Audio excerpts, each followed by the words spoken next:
Unprecedented in the history of the internet, Egypt shuts down services on a second day of planned countrywide anti-government protests. Power driven by a new breed of people across all sectors seems unstoppable. Has the Tunisian phenomenon spread to Egypt? What do these mainly young Egyptians want? How do they plan to achieve their objectives? This is Inside Story.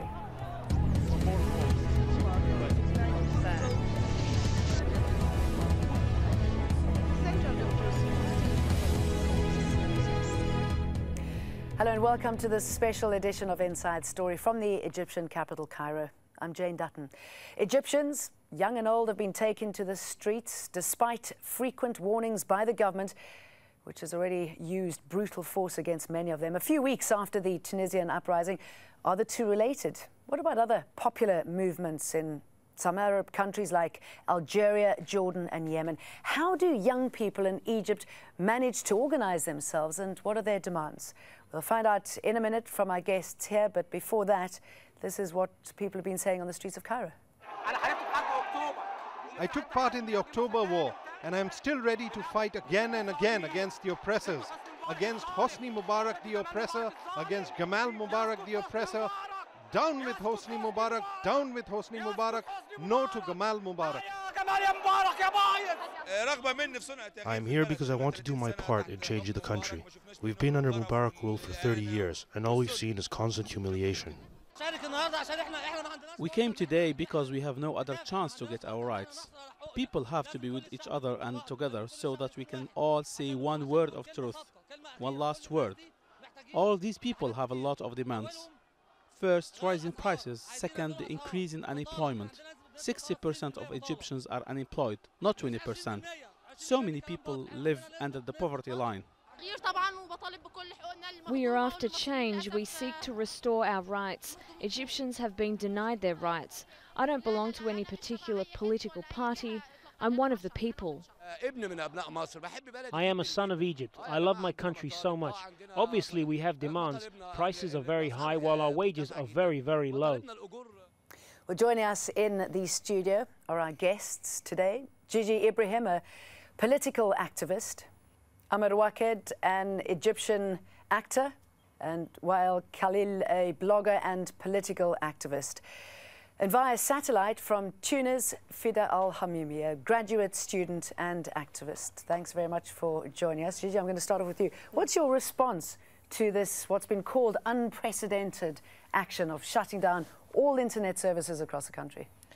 Well, it's definitely difficult to not be able to connect with people and know what's going on in different parts of Egypt, and the response from abroad as well. But I'm very proud of being an Egyptian today, knowing that our government is that afraid that it shuts down internet on people who are asking for their rights. Amr, is that what it is? Is that a sign of fear from the government?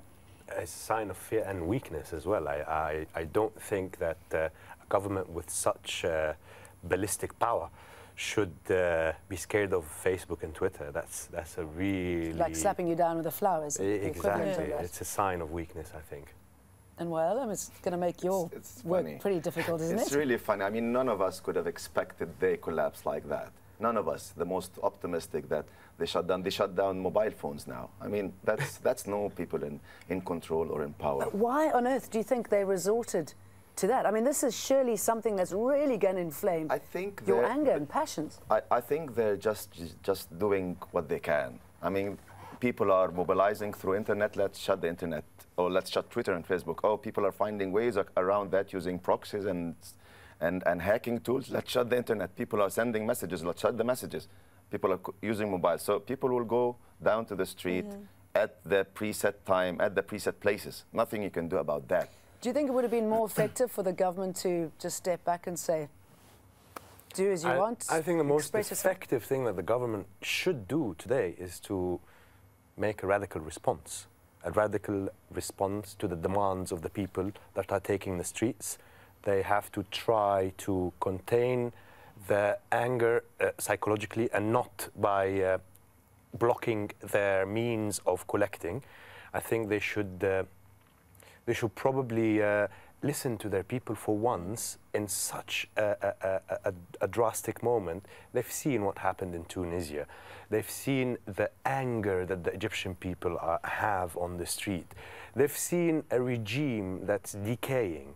They have to side with the people. Whether okay, let's bring in Fida. You mentioned sure. Tunisia, and Fida was involved in a lot of these demonstrations. What is your response, and what are people's response in Tunisia to the fact that the Egyptian government has closed down all these services? Well, I think that we're as outraged as Egyptians, because this is totally unacceptable, and this is not a way to fight the uprising in Egypt. They should have learned the lesson with what happened in our government in Tunisia. The more violent and oppressive you get, the more violent and angry people will be, and they won't give up the fight just because you closed internet or you kept them from sending SMSs. It won't be that. That won't put a stop to the anger of people and the uprising of people in Egypt, because they are motivated with genuine anger and genuine urge and need for freedom and for better conditions. But that would have had a rather devastating impact on mobilizing the people in Tunisia, wouldn't it, if Facebook had been closed down and Twitter, because you really used that incredibly successfully. Well, the internet played a role in the mobilizing people in Tunisia, but even when they shut up the pages on Facebook and the events and the groups, we always found a way to hack into it and to stay connected, but they did never shut down the internet connection totally, so that didn't happen in Tunisia. That's right, it was just Facebook and Twitter that they focused on. Gigi, you are organising some sort of event. You've been very secretive about it, about telling us. How would you get around this? Because you were telling me a little bit earlier that a shutdown, sort of midnight last night, you were unable to connect your allies. But the message was out already. The message has been out since Tuesday, that Tuesday was going to be the start of the end, the beginning of the end. And it's going to continue on until the demands of the people are heard. And okay, but how have you been communicating? How's the word been spreading so quickly? Well, up until last night, people were still using Facebook and Twitter just like through proxies, even though Twitter was down, and phone calls and messages and everything. And the word is out. I mean, the people know what's going on in the media and are able to see it in the newspapers and all. I mean, the pictures show it for themselves.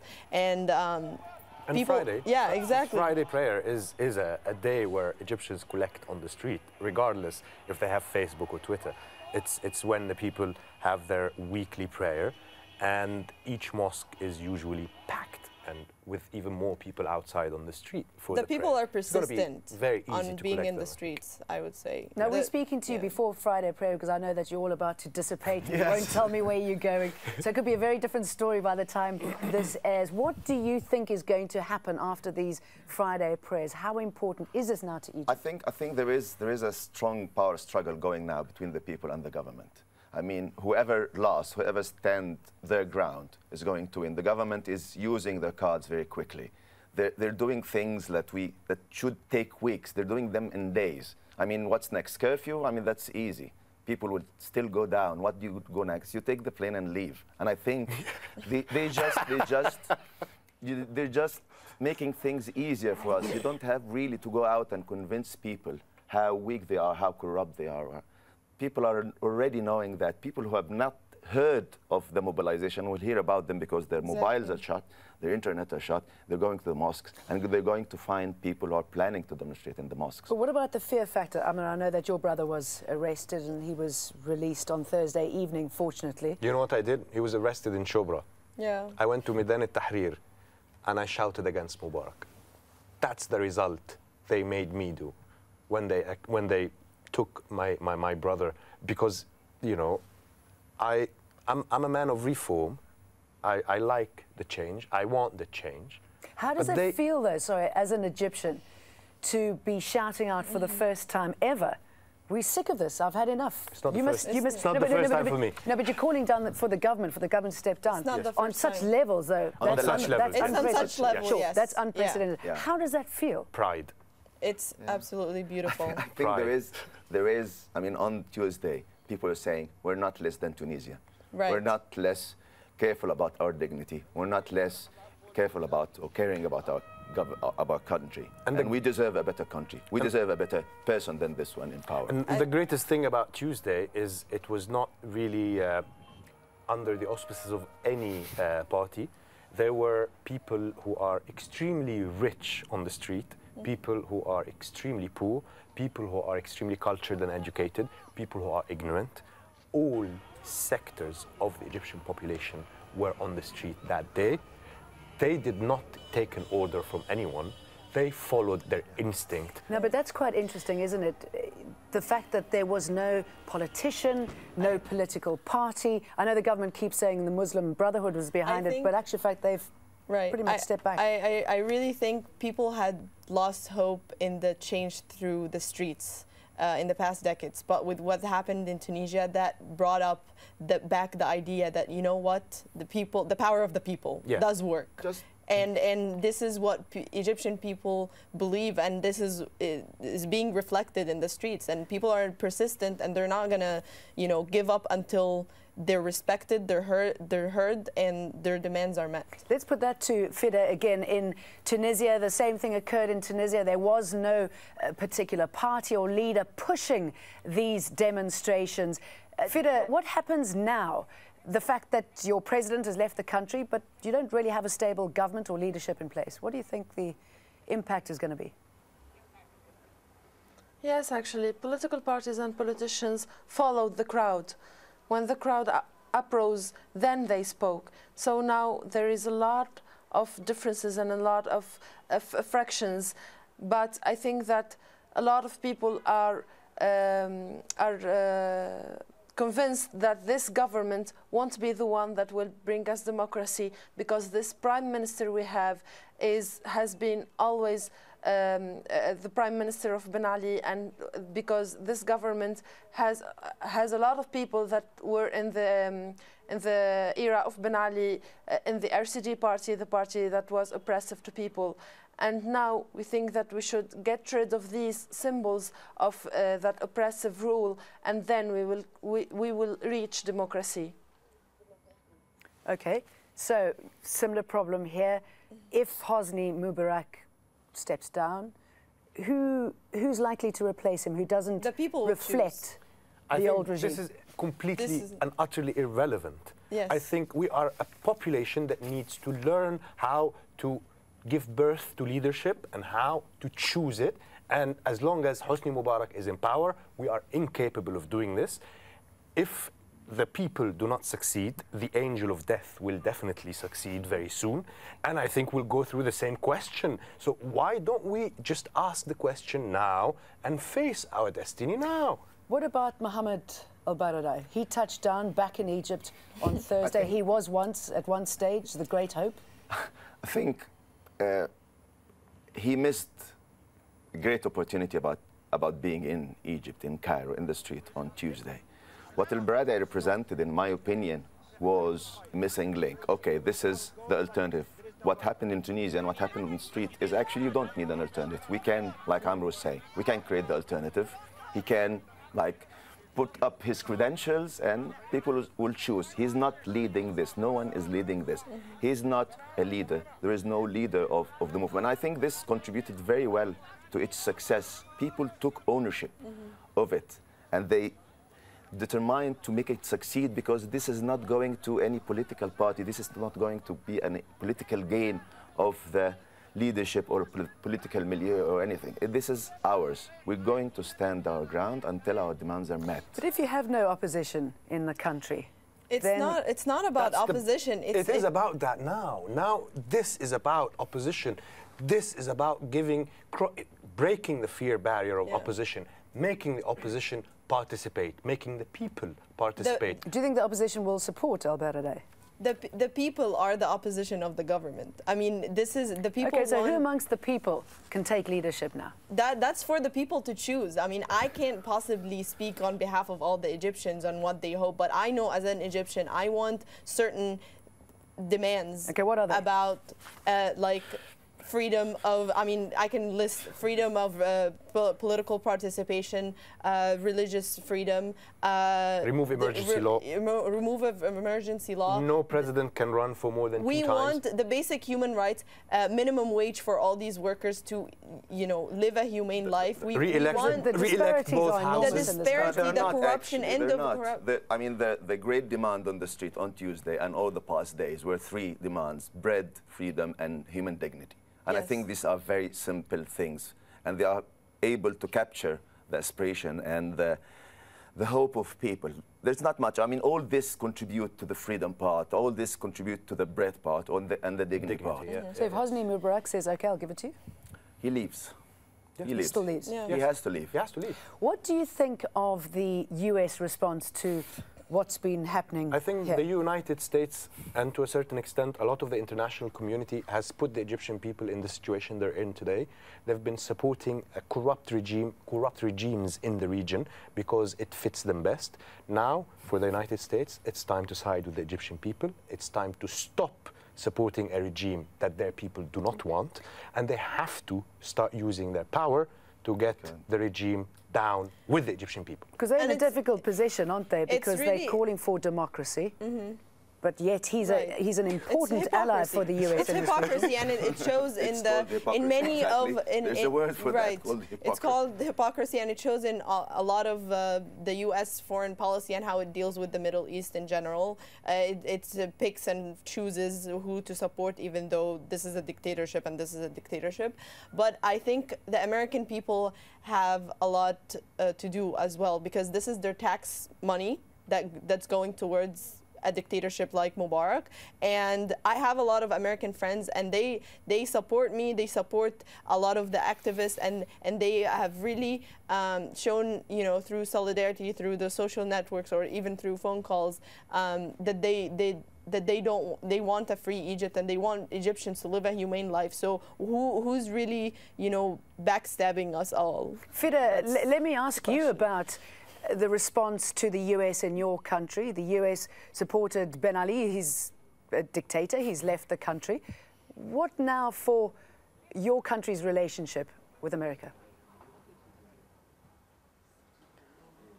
That question has been delicate because not only the US, even France supported Ben Ali in his oppression, but then said that we should have the basic rights of demonstrating and of meeting and of freedom of speech and everything. So they're playing the human rights card now, but we know that they supported dictatorships. So I don't really know, because the government now is not stable, and this Ministry of Interior won't last for long. So that would be clear in the coming months and years. If the US withdraws support from Mubarak now, I mean, Mubarak could be playing the card. Look, I mean, we've got the Middle East peace process. I'm an important player for this. Big joker in this. We're a big joker in this peace process thing. I mean, come on. If you heard the Hillary Clinton announcement on the first day of that we trust this government is stable and they are doing their best, something like that, to fulfill the legitimate demands of the people, I think we're lucky, because we had maybe some people saying we need the US support, we need not to upset the US or anything. And I think what the US and what the regime is doing is really playing into the hands of the movement. We don't need the US. We really don't care. And I think this is very clear to the people on the street. We don't care. We're going to stand the street until we get the change we want. The US can sort itself out. And I think this is what happened in Tunisia, because they were silent for the majority of the days. For most of the uprising in Tunisia, they were silent. And only in the past days, in the last days, they said, maybe you need some reform, while people really much miles ahead. So they are irrelevant, I'm sorry. And the European Union and the international community, so to speak, is irrelevant. They supported, I mean, half of this, I have to say, I mean, half of this, not half of this, 1/10 of this, if it happened in a country that is not loyal to the US, would have been an uprising. And we've seen it in mainstream media. I mean, 3 people will shout on the street, on a rooftop in Iran, and it will be street demonstrations and uprising in Iran. And I'm with the right of every people to revolt and to demand their right. But it's clear the hypocrisy. It's clear what they mean when they want democracy. They mean we want to use democracy as a vehicle to topple regimes that are unsupportive of us. Other regimes, we're going to turn a blind eye. Okay, let's talk about other regimes. Do you think this knock-on effect will continue? We've seen it, of course, in Syria. We've seen it in Jordan. We've seen it in Yemen. This is what makes What about Libya? This is what makes Egypt the most important issue today. If whatever is trying to happen in Egypt succeeds, it will be the rule of the Arabic people across the Arab world, all over the region. It will happen. And if it doesn't work, it will not happen anywhere What do you think it means for the Arab world if this movement is not able to be stopped? If people power overrides the power of the bullet, what do you think the impact will be on society? I think society will be a lot more cultured. I think society will be a lot more politicized. I think our future will be 10 times brighter. I think we might go through a short period of transition where we just touch around the scenes that we've never been allowed to witness. But after that, I think within 10 years or 15 years, it will be a great energy to develop the place, and the people in themselves will be something that will be a force of that development, and not just the regime from on top with the money of the United States and the international community watchdogs. Interesting to know what your capabilities are if you are able to do what you want. I mean, the Arab world has always been looked at as this third world, backward, violent people. I mean, all across anywhere outside the Arab world, that's how it's viewed. And this is untrue and unreal, and you could see it in the streets. And this time, yes, and this time, I mean, the domino effect has started. It started in Tunisia, and it's going to spread, and there's no way of stopping it. People are persistent, and the image of the Arab world will change drastically when, inshallah, this completes. And your parents, I mean, are they into it as well? Are they thinking, well, this is something we can entertain? Mine are. I'm not worried. Mine were on the street on Tuesday. But I think for many parents who are usually reluctant to allow their children and to their boys and girls, I think more and more people are really feeling that if we stand still, it's going to get worse. Yeah.